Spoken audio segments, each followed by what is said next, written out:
Next on Eyewitness News, a suspect in a murder case is dead tonight after he's shot by police trying to escape. The details coming up. Plus, a popular strip club has now gone sober after an FBI investigation into the club's former owner. Will this topless club survive being dry?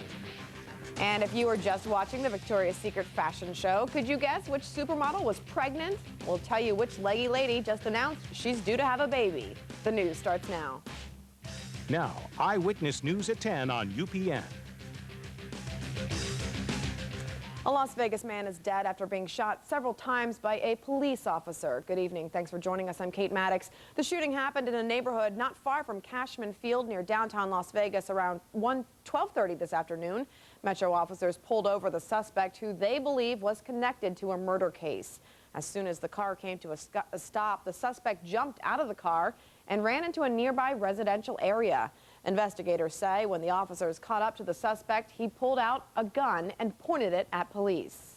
Fearing obviously for his life and the protection of citizens in the area, the officer commanded the subject to put down the handgun, which he failed to do.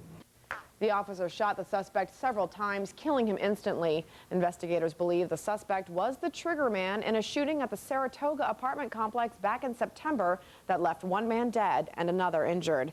Now, this is just the latest in a series of officer-involved shootings over the past few months. This past weekend, Henderson police shot and injured a man outside his home after they say he confronted police with a handgun in each hand.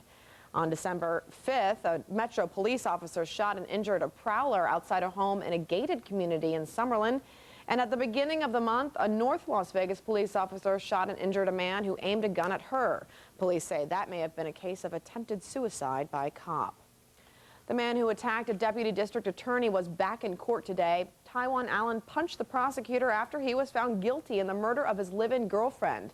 Today, correctional officers took extra measures to make sure Allen was unable to lash out. Eyewitness News reporter Adley Erlingson explains.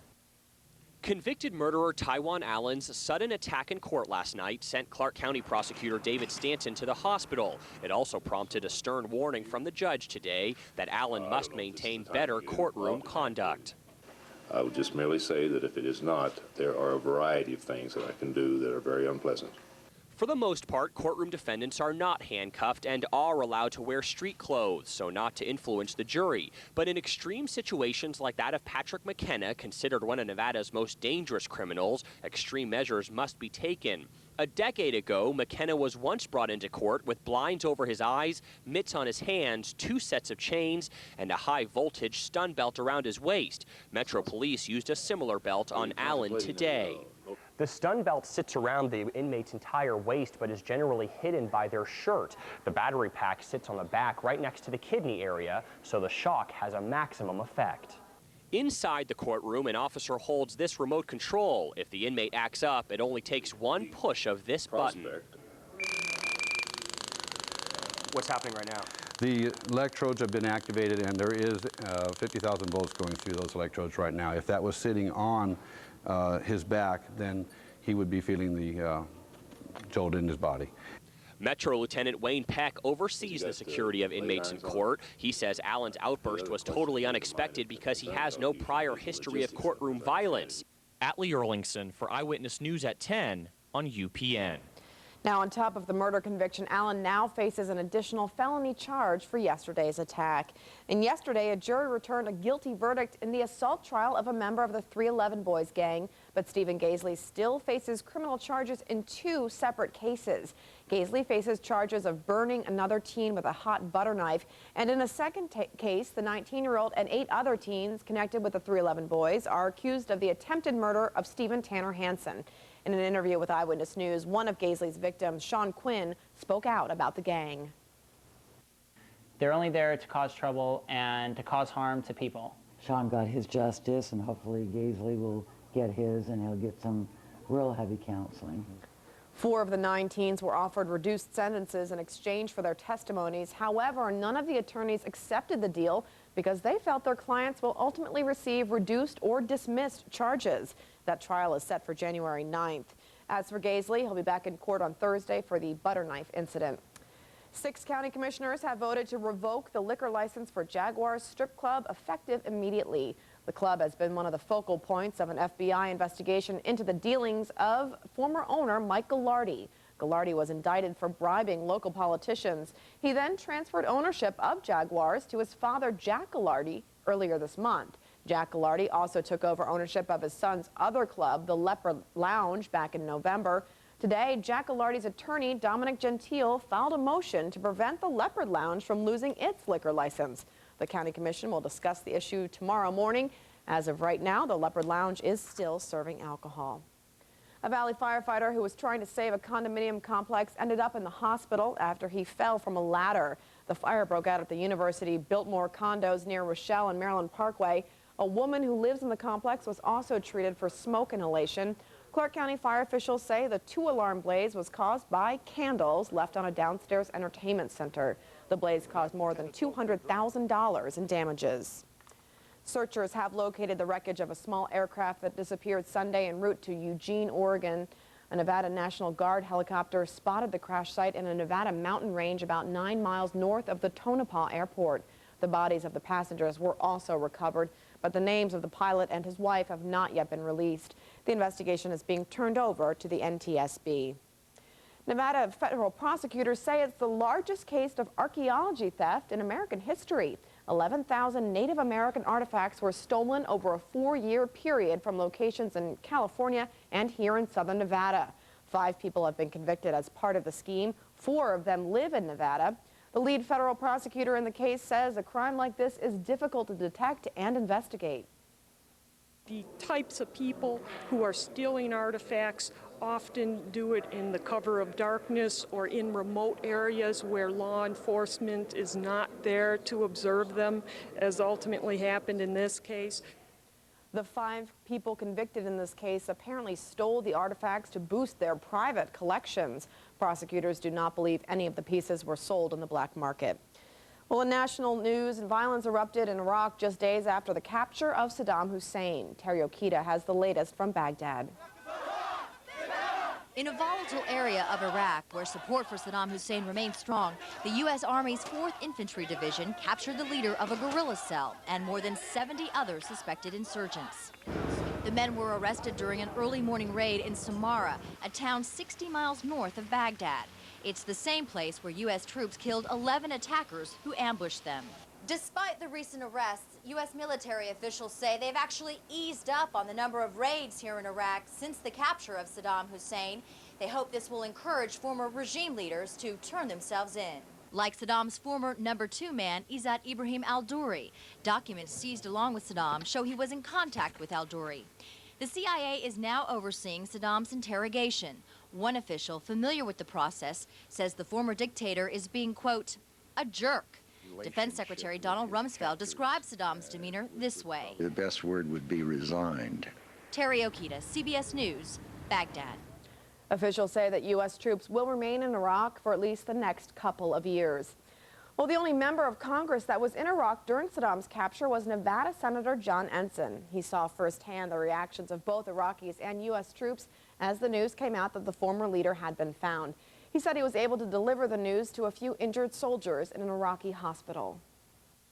Being there, one soldier with burns literally all over his face, another one burns up and down his arms, and being able to tell them about Saddam had been captured and seeing the joy on their faces was at least some good news that I could give them. That Senator Ensign also commended the job U.S. troops are doing in Iraq, saying they go above and beyond the call of duty every day in an effort to connect with the Iraqi people.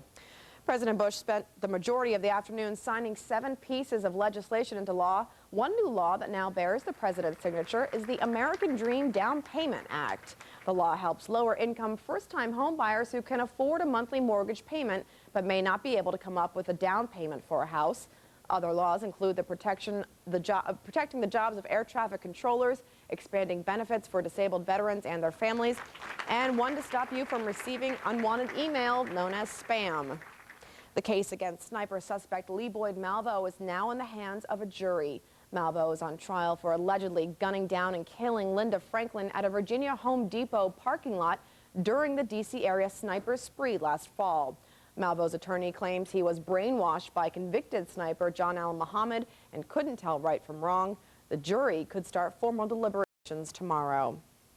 Country singer Wynonna Judd now has a chauffeur, but not by choice. Judd lost her driver's license for a year after pleading guilty to drunk driving. A judge also ordered her to perform 200 hours of community service and pay a $350 fine. The singer was pulled over last month for speeding. Her blood alcohol level was twice the legal limit. And coming up a little bit later, one of the most anticipated films of the year will open in many theaters at midnight tonight.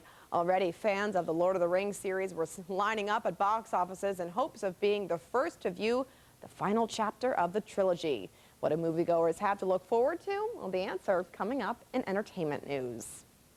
A prevention method against pregnancy is one step closer to being sold over the counter. Next, find out what both sides are saying about the FDA's recommendation to allow the morning after pill to be sold without a prescription. And more flu vaccines continue to arrive. However, many here in the Valley continue to come down with the crippling flu. And high winds are causing major problems for firefighters and residents in Southern California. We'll have the story coming up. This is Eyewitness News at 10 on UPN.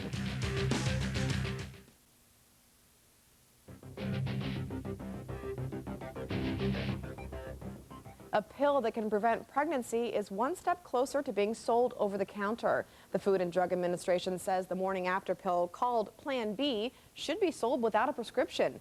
Plan B is said to be effective for 72 hours, cutting a woman's chance of getting pregnant by up to 89%. Experts say it works best if taken within 24 hours of having unprotected sex. Opponents worry the morning after pill will be used as a regular form of birth control, but supporters disagree. The name Plan B was chosen in order to communicate to women that this is Plan B. Plan A is abstinence, family planning, and routine forms of birth control. There have been no studies done on the long-term effect on women who take the morning after pill. Well, it could be months before the FDA gives final approval, allowing women to get the pill without a prescription. Another 7 cases of flu have raised the number of official cases in Clark County to 60 since last month. The early start to the flu season led to a shortage of the flu vaccine, but just last week, the Centers for Disease Control ordered another 100,000 doses for areas that have run out of flu shots. Another 600 doses will be available here in Clark County on Thursday and Friday for people at risk, including children and the elderly. If you start to feel sick, you can ease the flu symptoms, but only if you see a doctor within the first 48 hours.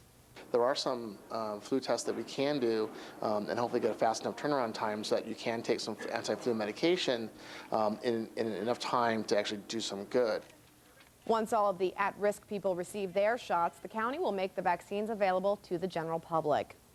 Well, if you're in your 20s and out of shape, listen up. A new study finds that people who are in their 20s and poor physical shape run risk of developing high blood pressure, diabetes, and other health factors when they're in their 30s and 40s. The study followed 44,000 people for 15 years and is published in the Journal of the American Medical Association.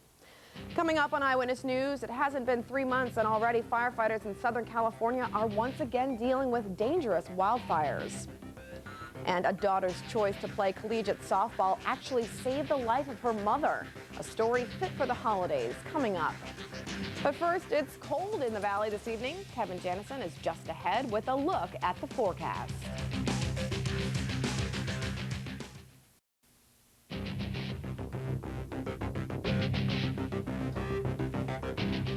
High winds are causing problems in areas of Southern California that were already charred in this season's wildfires.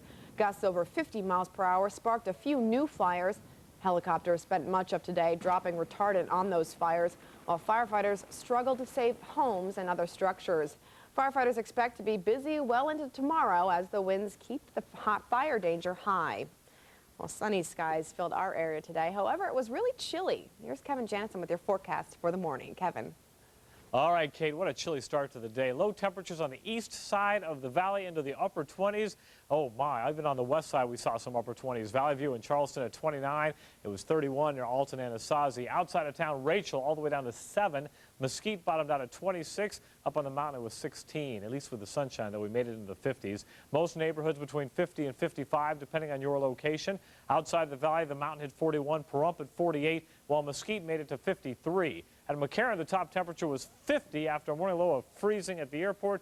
First freeze there since the 9th of February. Air quality was good. The sun went down early, 428. That'll happen again tomorrow. Some snow in the Great Lakes with rain all the way down to the Gulf Coast. A little bit of snow in Montana and eastern Oregon with rain along the West Coast. We're clear, high pressure dominating the weather picture, and that should keep us clear through at least tomorrow. But this mass of cloudiness is a little too large, and some of these clouds will slide on in, but they'll be broken and mainly high, thin clouds. So I think we'll have a partly cloudy middle of the week. And good to see the air start moving in, because once we get the air moving and a little friction, we'll at least get that temperature up closer to 60. Tonight back down to freezing, and again some neighborhoods will dip into the upper 20s. Tomorrow we'll try to eke out a 56-degree high, with some neighborhoods struggling to reach the big 60. And because you have an inversion without any wind, the cooler air settles in the valley. It's almost going to be as warm up on the mountain as it is in town. 52 the expected high up there with a morning low of 16. 7-day forecast now, and we'll get those highs up around 60 and, ooh, 62 on Saturday with morning lows around 40. But there are a couple of systems that'll cool us off, too, over the next 7 days. And that's your forecast, Kate. Thanks, Kevin. The Santa Fe station is planning a major expansion that will offer more for children and adults alike. This morning, the hotel unveiled a $50 million project.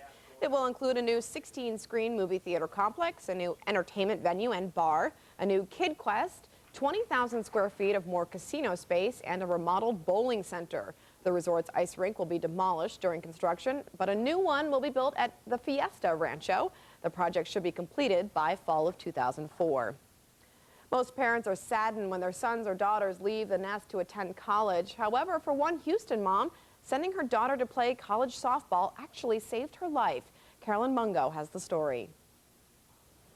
This is the Hendricks College softball team out of Conway, Arkansas. The coach is Amy Weaver. You know, I take it personal when kids decide to come to play for me. Amy Weaver took personal to the extreme on Friday. I just had this feeling. I just had this feeling it was something I was supposed to do. When Weaver recruited a girl from Baytown this fall, she found out her new player's mom needed a kidney transplant. So Weaver talked with Debbie Talent, the mom. And I said, well, what blood type are you? I mean, very innocently, and she said, oh, positive. And I said, well, so am I. Debbie Talent's dialysis prevented her from going to her daughter's softball games when she went away to college. Who knew that softball team would help save her life? The type of person she is, she's very nice and kind. She'd do anything for anybody. So after you get to know her, it's not surprising at all. Not surprising that Amy Weaver would not only be a match, but agree to undergo surgery to give her kidney away. Because I all had to pick our mouths up off the ground. I mean, it was just, I couldn't believe that was hearing it. At St. Luke's Hospital, now recovering, is Mom, who after a year of 3-day-a-week dialysis, 4 hours at a time, finally has a future. And I just, you know, and I don't know what I can say or do to thank her. Just to see her smile was pretty moving. The coach, who this season helped with the biggest game of all, the game of life. Carolyn Mungo, 11 News. Great story. Hobbit fans, get ready. In less than 2 hours, your chance to see The Return of the King will be here. Coming up, a preview of the last chapter of the Lord of the Rings trilogy. Plus, from enemy to foe, Chris Matthews will tell us why UNLV football coach John Robinson will be cheering for a former Colorado State Ram. That's ahead in sports.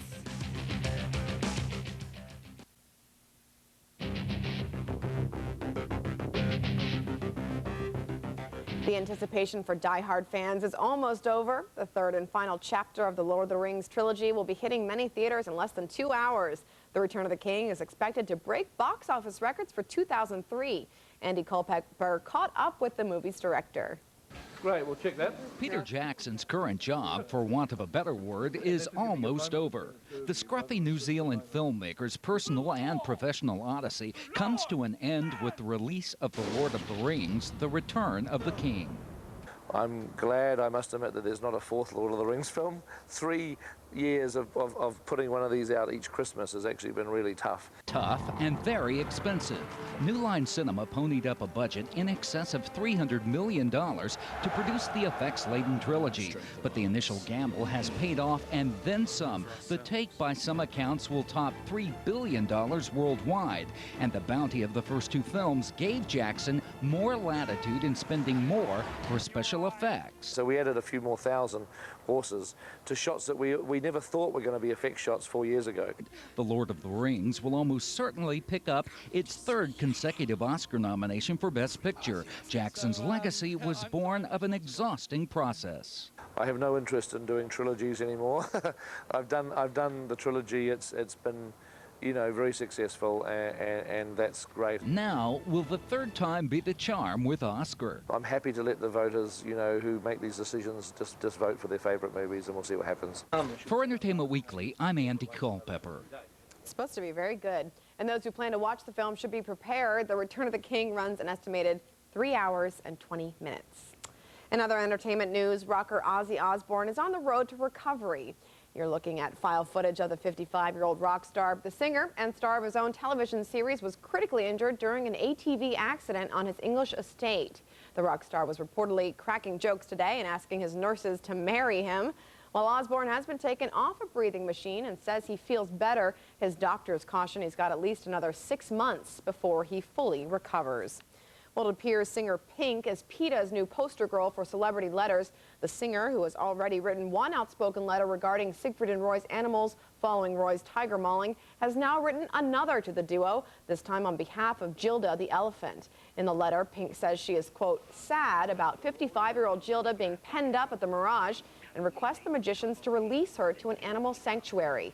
In reality, Gilda has her own space at the Secret Garden, complete with personalized trainers and very comfortable surroundings. A spokesperson for the hotel said Siegfried and Roy made arrangements to care for their animals well into the future, and the Mirage intends to honor those wishes despite the end of the duo's magic show. There's only one supermodel who could look that good in underwear and be pregnant. But that's just what Heidi Klum did during the sexy Victoria's Secret fashion show. Klum announced today that she is more than 3 months pregnant with her first child. The father is 53-year-old Italian businessman Flavio Briatore. Klum is 13 years younger than her Playboy boyfriend, who's no stranger to supermodel gal pals. His last significant fling was with Naomi Campbell. Klum split from her husband last year. No word yet if she plans to tie the knot with Briatore.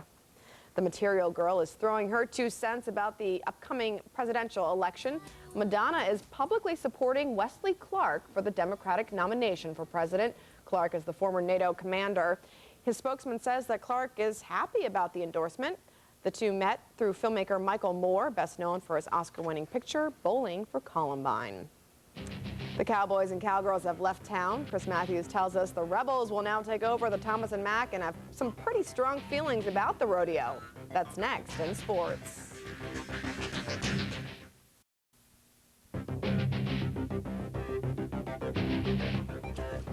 Chris Matthews is here with sports highlights, but first I want to say, how'd you not know this? I made Heidi Klum 40, which made me just jealousy in my part. She's 30. Her boyfriend is 53. Heidi's 30. 30, yeah. I mean, everybody knows Let's get that right, all right? Thanks, Chris. Let's talk about some basketball stuff. The rodeo has now left town, which means the Rebels are now glad to be back home. Even more so, they're glad the rodeo has left because, after all, you can't help notice that it is here. That smell was just killing us, and I'm just glad all that dirt's gone. Are you glad the rodeo's gone? Yeah, I am. It smells. Yeah, I'm glad it's out. I mean, that smell. I'm glad the rodeo's gone. I mean, I'm glad it's my last shot to deal with the rodeo. Everybody says that they're glad the rodeo's gone because of one thing, that's the smell. I didn't really mind it. Well, no, you're used to it. I get that every day. No, it's you know, it's funny because it does linger. Yeah, we don't have to smell that awful smell we smell every day coming walking through practice. Everybody said it was always the smell, but I didn't really notice it, did you? Yeah, I did. All right, with the rodeo gone, the Rebels will play their next 6 games at home. They have 2 coming up this week, beginning Thursday with Northern Arizona. Now, this home stretch will take UNLV right into the conference wars against Utah here on January 12th. The next time the Rebels play on the road, at San Diego State on January 17th. Well, the first of 28 bowl games kicked off tonight. The New Orleans Bowl played in the Superdome. That's the same place where next month's national championship will be staged. It's going to be a party, but today's game just a prelude. Memphis, North Texas. Tigers playing their first bowl game in decades. Memphis strikes with a big play, 63-yard pass play, and then just 2 plays later, it's a keeper, and it's a touchdown. Memphis leads 7-3 after one still first half. Memphis strikes again. They led 17-3 at the half, scoring 17 unanswered, and the Tigers win their first bowl game in 32 years. 27-17, the final.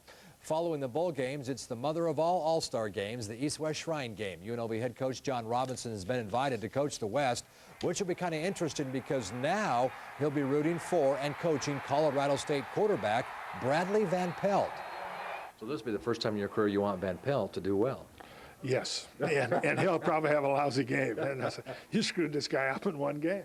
No, I do admire him, and there are a whole bunch of guys that you know, it's just fun, and they're just starting into what is a new era for them, professional athletics. This is their first time to showcase themselves in an environment like this, so it's a big deal for them. Well, the East-West Shrine game will be played at Pac Bell in San Francisco on January 10th. Saints receiver Joe Horn, how about this? Nothing phony about this thing here. Phoning home, it's going to cost him some money, the NFL said. You can hear me now and find him $30,000 for choreographing this call following his second of 4 touchdowns Sunday. Horn's agent said he'll appeal. Michael Lewis helped out. He was fined $5,000, although Horn says he will pay that fine. So it's a costly call, but the reception, I guess, was okay. That was good. Very controversial, that phone call. Yeah, it was very A lot of people talking about that today. Was that enough of a fine, do you think, there? Yeah, probably a little excessive, I would think. Yeah. 30 years old, by the way, Heidi, right? Yes, she's 30, pregnant, gorgeous, looks good in underwear. Anything else, Chris? Lay it on me. I'm only 29, all right? That's it. All right, thanks, Chris. You bet. That's it from us. Thanks for watching Eyewitness News at 10 on UPN. We'll see you again tomorrow night.